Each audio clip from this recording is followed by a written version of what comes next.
Alhamdulillah alladzi ja'alana minal muslimin wal mu'minin wal muhsinin was sha'imin.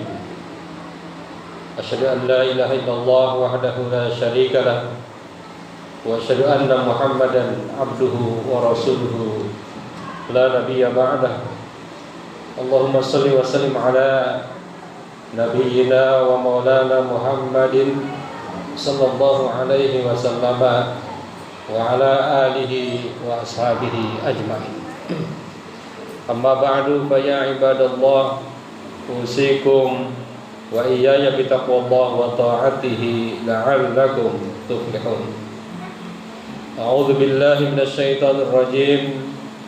Bismillahirrahmanirrahim.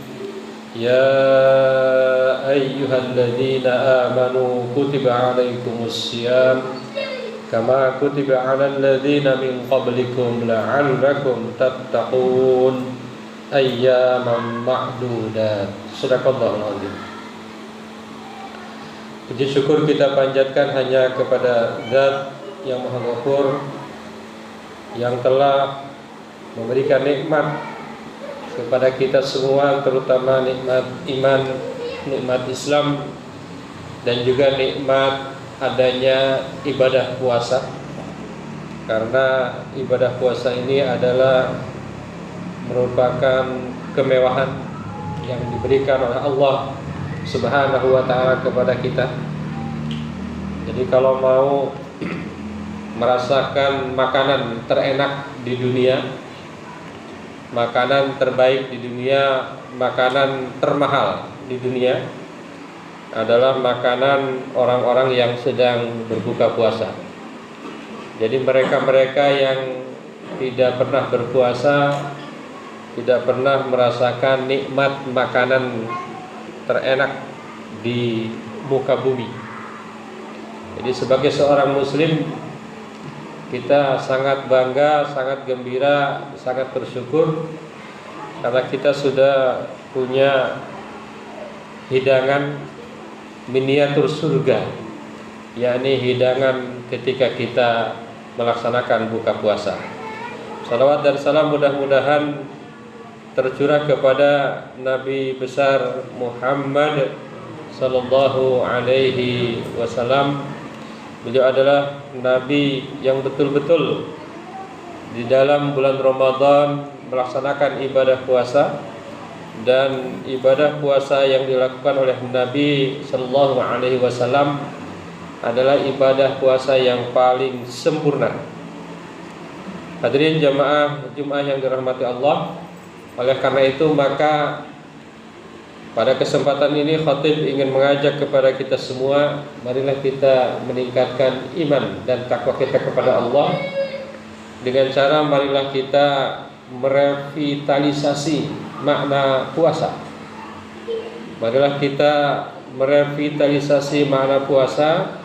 Puasa tidak hanya sekedar menahan lapar, dahaga, nafsu syahwat, tetapi juga menuju puasa yang lebih baik, puasa khawas, puasa dari dosa, dan puasa khawasil khawas, puasa daripada hati yang senantiasa lupa dan lalai kepada Allah, menjadi puasa yang senantiasa hatinya dekat dengan Allah Subhanahu wa ta'ala. Hadirin jamaah Jumat yang dirahmati Allah, agar puasa kita menjadi puasa yang bagus, menjadi puasa yang berkualitas, ada 4 hal yang harus kita lakukan. Ada 4 pilar yang menjadi dasar. Yang pertama adalah lampaui puasa awam menuju puasa transformatif. Jadi agar puasa kita tidak hanya lapar dan dahaga, maka kita harus berusaha untuk menuju puasa khawas. Puasa khawas itu adalah puasa yang menjaga lisan, menjaga mata, menjaga telinga, menjaga tangan, menjaga kaki dari hal-hal yang bersifat maksiat. Jadi selain kita berpuasa, lapar, dahaga, kita juga tidak mengumbar syahwat, tapi juga kita menjaga seluruh anggota tubuh kita agar terhindar dari hal-hal yang dilarang dan terhindar dari hal-hal yang tidak berguna. Ketika berpuasa, kalau bisa jangan terlalu banyak tidur misalnya. Itu adalah cara agar memperbaiki puasa kita. Tidur boleh, tetapi jangan berlebihan. Jangan sampai dari pagi sampai maghrib tidur. Itu namanya puasanya betul-betul masih banyak waktu yang digunakan untuk yang tidak begitu tinggi manfaatnya. Meskipun tidur bermanfaat, tetapi kalau berlebihan itu sangat tidak bermanfaat. Maka Rasulullah SAW pernah bersabda, "Kam min shaim laisa lahu min siyamihi illa al-ju' wal 'atash." Tidak sedikit orang yang berpuasa, tetapi orang berpuasa itu hanya mendapatkan lapar dan dahaga. Tentu kita tidak ingin puasa kita seperti itu, karena Allah Subhanahu wa taala memerintahkan kita berpuasa dengan ungkapan, A'udzubillahi minasyaitonirrajim, ya ayyuhalladzina amanu kutiba alaikumusiyam. Wahai orang-orang yang beriman, telah diwajibkan kepada kalian berpuasa. Allah memilih kata siam, bukan saum. Kalau saum ya puasa hanya lapar dan dahaga dan jadi saum. Tetapi namanya siam adalah puasa yang betul-betul bukan hanya lapar dan dahaga, tapi juga menahan dosa. Bahkan puasa yang menahan hati dari prasangka-prasangka, menahan hati dari sifat-sifat buruk. Misalnya hati yang dengki, hati yang penuh dengan amarah, hati yang penuh dengan dendam. Nah, ini kita berusaha untuk kita tinggalkan ketika kita melaksanakan ibadah puasa. Yang kedua adalah Ramadan healing. Agar puasa kita menjadi puasa berkualitas, kita berusaha untuk healing selama bulan Ramadan dengan cara membaca Al-Quran sebagai penyembuh hati. Jadi di bulan Ramadan ini kita tidak hanya berpuasa, tetapi jangan lupa ada paket lain yang bisa menentukan, menambah kualitas ibadah puasa kita, yakni membaca Al-Quran. Dan membaca Al-Quran itu tidak hanya tilawah, tidak hanya membaca verbal dengan suara, dengan nada, dengan tajwid. Itu kita lakukan, tetapi kita tingkatkan juga kepada puasa yang qiraah, puasa yang membaca Al-Quran yang qiraah. Jadi qiraah itu membaca dengan paham. Jadi ketika kita membaca Al-Quran, kita pahami ayat demi ayat, kata demi kata, tidak hanya sekedar lafalnya. Meskipun lafalnya aja udah berpahala, karena Al-Quran adalah kalamullah al-munazzal ala nabiyyina Muhammadin sallallahu alaihi wasallam al-muta'abbad bitilawati. Baru baca aja sudah dianggap ibadah. Tetapi agar semakin bagus, maka tingkatkan membaca dan juga memahami. Misalnya ada ayat di dalam Al-Quran, ya ayyuhan nas, ya ayyuhalladzina amanu la yashar qaumun min qaumin. Maka kita harus paham maknanya apa. Wahai orang-orang yang beriman, jangan merendahkan satu kelompok dengan kelompok lain. Ini harus paham. Jadi jangan hanya membaca teks tetapi isinya tidak tahu.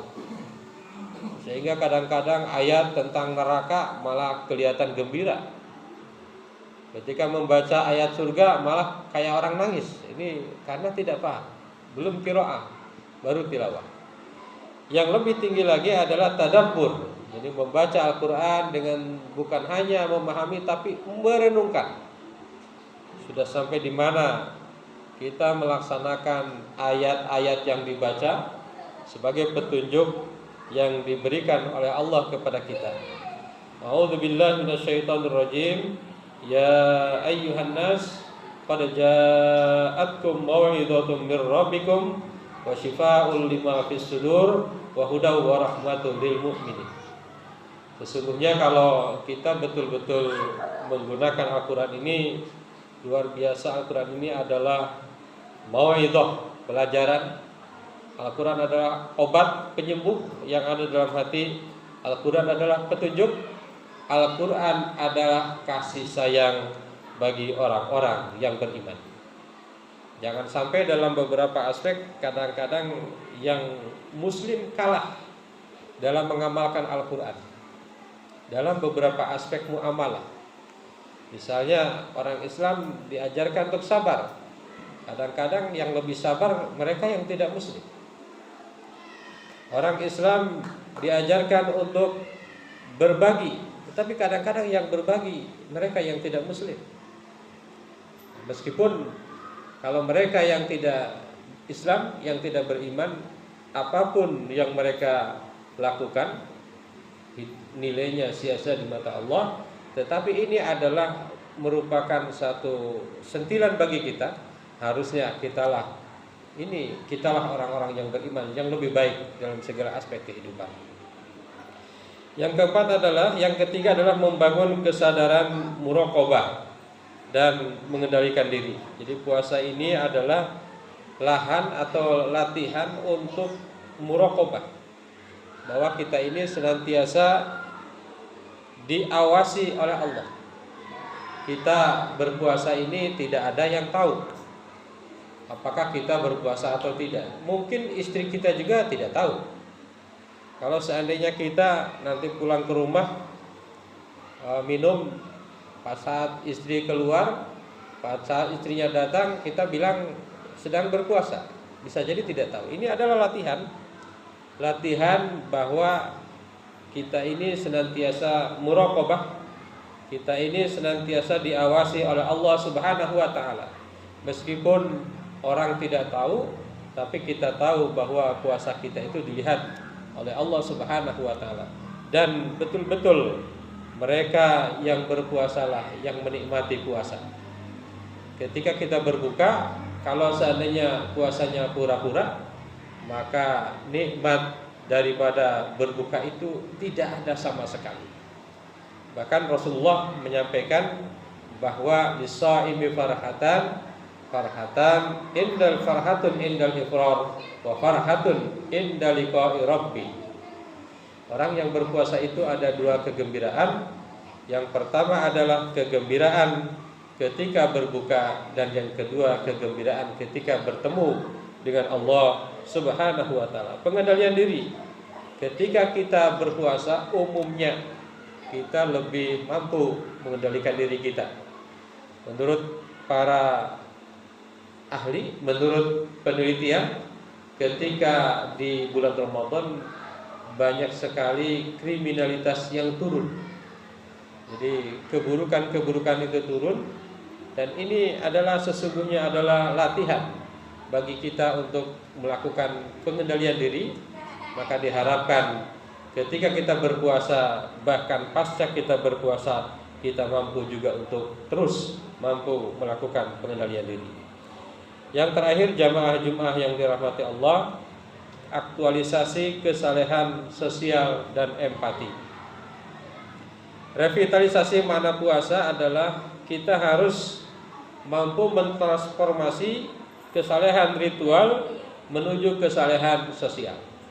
Jadi setelah kita ritualnya bagus, sholat, kita puasa, kita taraweh, kita tadarus, kita i'tikaf, kita witir dan lain sebagainya, maka kita harus lanjutkan bahwa ibadah puasa ini untuk menjadikan kita saleh secara sosial dan memiliki empati.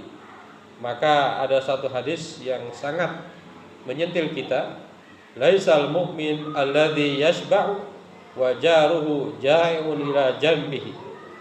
bukanlah seorang mukmin yang baik, yang sempurna ketika dia kenyang sementara tetangganya dalam keadaan kelaparan.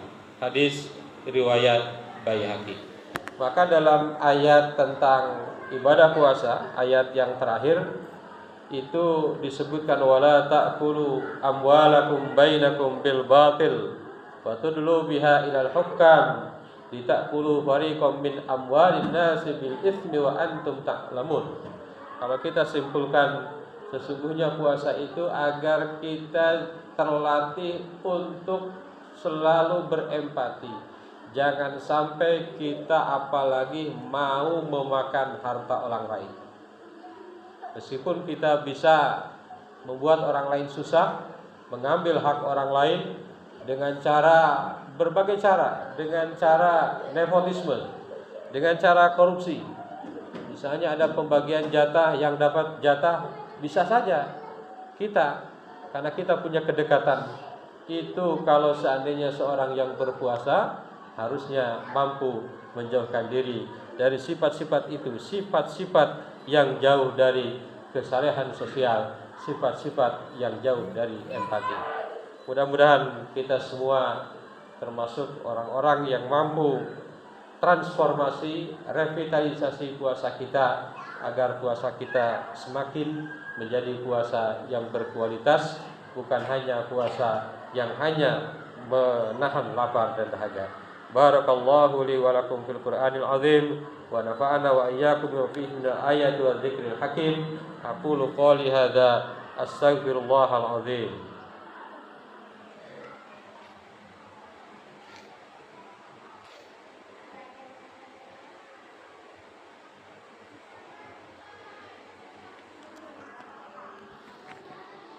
Alhamdulillah alladzi kataba ala nafsi rahmah wa amarna bimtisali ma'muratihi wa jitinabi manhiyatihi muddatal hayah. Asyhadu an la ilaha illallah wahdahu la syarika lah wa asyhadu anna Muhammadan abduhu wa rasuluhu ila yaumil qiyamah. Allahumma shalli wa sallim ala hadzal nabi al-karim Muhammadin wa ala alihi wa ashabihi ajma'in. Amma ba'du, fa ya ayyuhan nas ittaqullah haqqa tuqatih wa 'alamu anna Allah ta'ala qad wa'ada liman ittaqa bidukhulil jannah wa tawa'ada liman asafa bidukhuli jahannam ma'wa. Innallaha wa malaikatahu yusalluna 'alan nabi ya ayyuhalladzina amanu sallu 'alaihi wa sallimu taslima. Radallahu ma'al jami' sahabati wal qarabati li rasulillahi ajma'in. Amin ya Allah ya rabbal alamin.